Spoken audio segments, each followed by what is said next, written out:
ตรภาพลาวจีนครบรอบอัน70 ปีเด้ออันนี้นะ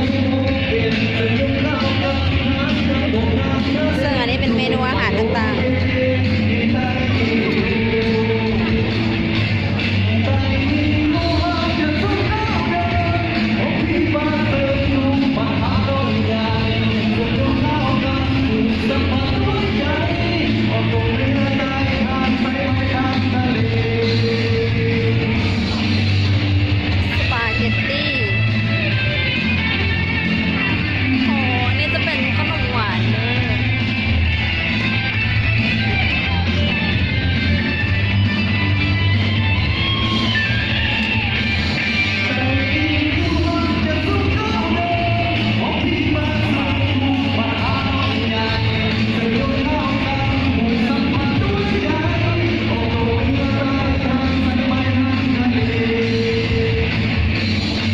เมนูต่างๆในงานนี้เด้อมันจะเป็นงานบุฟเฟ่ต์เลย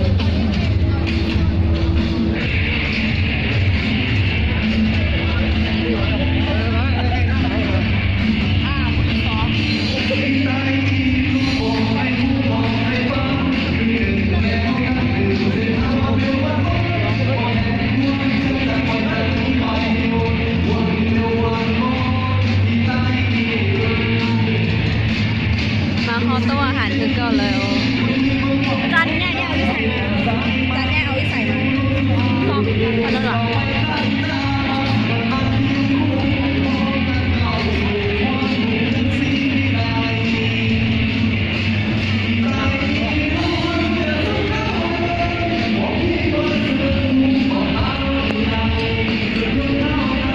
อันนี้เราจะเอาจานนี้ไป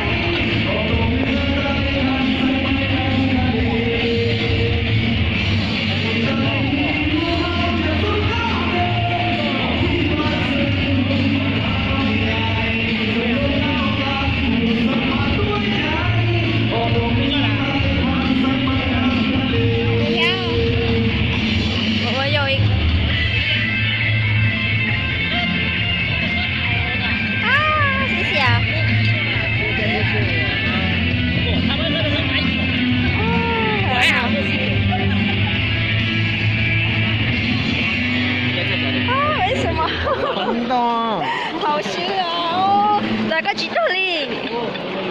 咱们抓中间。